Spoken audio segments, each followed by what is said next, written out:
जय गुरु जी। शुक्राना गुरु जी। अनंतम अनंतम शुक्राना। सारी संगत को जय गुरु जी। ओम नमः शिवाय। शिव जी सदा सहाय। ओम नमः शिवाय। मेरे गुरु जी सदा सहाय। संगत जी, आपने कई बार नोटिस किया होगा कि आपकी जो है अंडरस्टैंडिंग आपके हस्बैंड के साथ कुछ चीज़ों पर मैच नहीं करती है, क्योंकि ऑब्वियस है कि दो इंसानों की सोच एक सी नहीं हो सकती, लेकिन रहना भी साथ है। तो कई बार चीज़ें जो हैं गलत मोल्ड हो जाती हैं।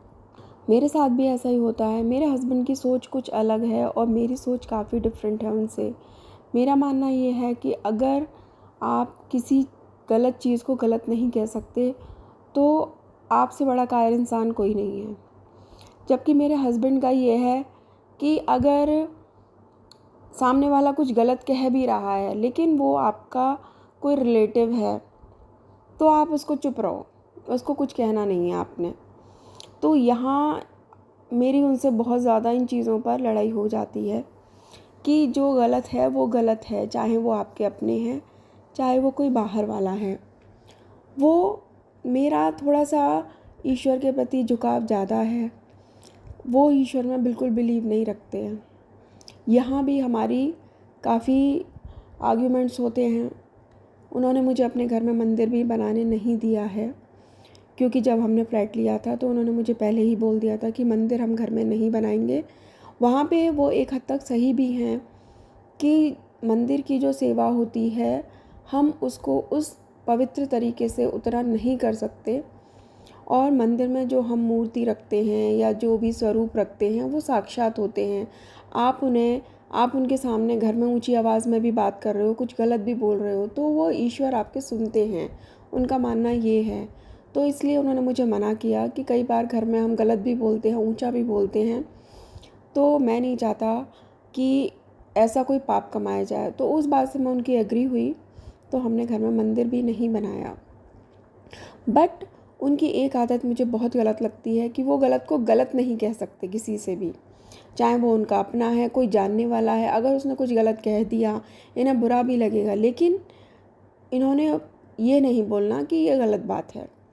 तो यहाँ हमारी कई बार लड़ाइयाँ होती हैं, और मोस्टली तो ऐसा घरों में ही होता है, क्योंकि बाहर वाले तो संगत जी आपसे अगर टकरा भी जाते हैं तो सॉरी कहकर चले जाते हैं, लेकिन घर वाले ही होते हैं जो दुख देते हैं। बाहर वाला कोई दुख नहीं देने आता आपको। तो एक बात और भी है कि उनको बहुत घुलने मिलने का शौक़ है लोगों से। मुझे बिल्कुल नहीं पसंद किसी से मिलना ज़्यादा, क्योंकि मैंने देखा है कि जहाँ आप 4 लोगों में बैठते हो ना, तो संगत जी वहाँ एक दूसरे की बातें ही करनी होती हैं आपने। कोई अपनी क्या कहानी सुना रहा है, कोई कुछ कहानी सुना रहा है, उन कहानियों में हम किसी ना किसी की निंदा ही कर रहे होते हैं, चाहे छोटी है चाहे बड़ी है। हम किसी के बारे में बात कर रहे हैं, यानी हम किसी की निंदा कर रहे हैं। प्रशंसा तो खैर हम इतने अच्छे लोग इंसान है ही नहीं है कि हम किसी की अच्छाइयों की तारीफ़ें करें। ज़्यादातर नेगेटिविटी पे ही टॉपिक्स होते हैं। तो मुझे ज़्यादा बैठना, लोगों के बीच में फालतू बातें करना भी कम पसंद है। हाँ, हंसी मजाक करना है, दैट इज़ ओके, बट जब बातें घर पे और बुराइयों पे आ जाती हैं ना, तो मुझे वो चीज़ें बहुत इरिटेट करती हैं। तो मैं इसलिए लोगों से ज़्यादा मिलती नहीं हूँ। लेकिन मेरे हस्बैंड इसके बिल्कुल अपोजिट हैं। उनका बहुत मन करता है कि किसी के घर जाओ, बैठो और फालतू की बातें करो। वो सब मुझे रास नहीं आता। तो हमारी बहुत लड़ाइयाँ होती हैं। कई बार ही मैं गुरुजी से कहती हूँ, कई बार मैं वाहिगुरु जी से भी कहती हूँ कि मेरी इस इंसान के साथ ज़िंदगी कैसे कटेगी। हालांकि हमारी शादी को काफ़ी टाइम हो गया है, बट फिर भी कई बार ऐसा लगता है कि इस इंसान को मैं छोड़ दूँ, क्योंकि वो मुझे कई बार गलत के लिए प्रेशराइज़ करते हैं कि तुम चुप रहो, जो मुझसे नहीं होता। फिर मुझे अंदर ही अंदर घुटन होती है कि क्योंकि मेरी अपब्रिंगिंग ऐसी नहीं है कि मैं अपने घर में बहुत ही मतलब इस तरीके से पली हूँ, बहुत खुले विचारों के साथ, कि जो गलत है उसे गलत कहो, जो सही है उसका साथ दो, चाहे वो घर वाला है चाहे वो बाहर वाला।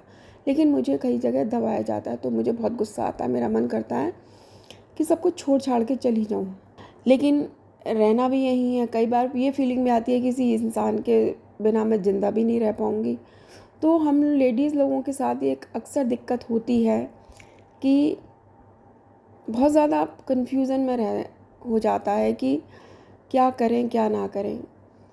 तो मैंने एक सत्संग सुना था, उसमें बहुत ही प्यारी बातें बताई गई थी कि जब आप किसी के जीवन साथी बन जाते हो और आपको पता है कि आपने रहना भी इसी के साथ ही है, क्योंकि संगत जी कहना बहुत आसान है कि छोड़ के चले जाओ, लेकिन ये इतना आसान नहीं है। दुनिया बहुत ज़ालिम है। आप एक कदम घर से बाहर रख के देखिए, आपको नोच खा जाएगी दुनिया। तो उसमें आंटी ने यही बताया था कि एक औरत में इतनी शक्ति होती है कि वो अपने प्यार से, अपनी बातों के बोलने के ढंग से अपने हस्बैंड को 99% तक चेंज कर सकती है। अब मेरी बहुत लड़ाइयाँ होती हैं, मैंने आपको ऑलरेडी बताया, क्योंकि गलत बात मुझसे बर्दाश्त नहीं है।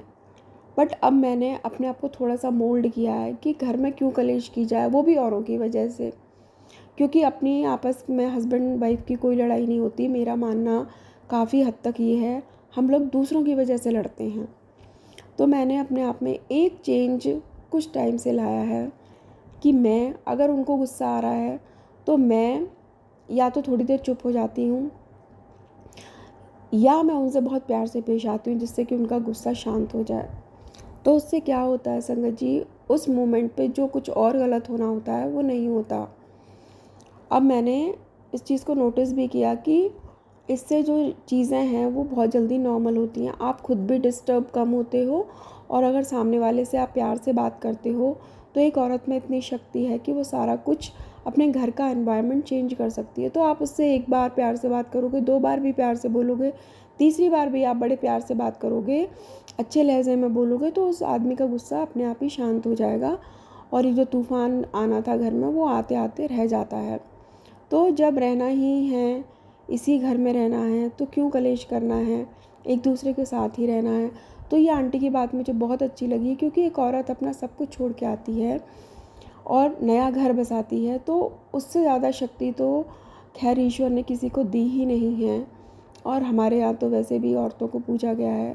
बट समय के साथ साथ बहुत चेंजेस भी हैं, क्योंकि अब लोग इतना एडवांस हो गए हैं कि ना लड़कियां दबती हैं ना लड़के दबते हैं। तो सेपरेशंस भी बहुत ज़्यादा आजकल फ्रीक्वेंट हो रहे हैं। बट कोशिश करनी चाहिए कि आप चुप रहिए, आप प्यार से बात करिए, तो ज़िंदगी इतनी कॉम्प्लिकेटेड नहीं रह जाएगी जितनी कभी कभी ऐसा लगता है कि हो गई है। तो जय गुरु जी, शुक्राना गुरु जी। ये मेरा अपना एक्सपीरियंस था। हो सकता है किसी को मेरी बातें अच्छी भी ना लगी हों, बट मुझे अच्छा लगा। मैंने सोचा कि मैं आपको शेयर करूं कि औरत में बहुत ताकत है। वो चाहे तो घर को स्वर्ग भी बना दे और चाहे तो नर्क भी बना दे। तो जय गुरु जी, शुक्राना गुरु जी। सब पर अपनी कृपा बनाइए। हस्बैंड वाइफ में लड़ाइयाँ बंद हो जाएं, जो फालतू के टॉपिक्स होते हैं वो डिस्कशंस बंद हो जाएं। एक दूसरे पर अपनी मर्ज़ी थोपिए मत। ऐसा हो जाए कि जो आपको ठीक लग रहा है आप करिए, लेकिन सामने वाले को आप प्रेशराइज़ मत करिए करने के लिए। तो संगत जी, बस आज का शुक्राना सत्संग इतना ही था। अगर आप भी अपना कोई सत्संग हमारे साथ शेयर करना चाहते हैं तो हमारी गिवन जीमेल आईडी पर शेयर कर दीजिए, हम उसे ज़रूर शेयर करेंगे। जय गुरु जी, शुक्राना गुरु जी। अनंतम अनंतम शुक्राना।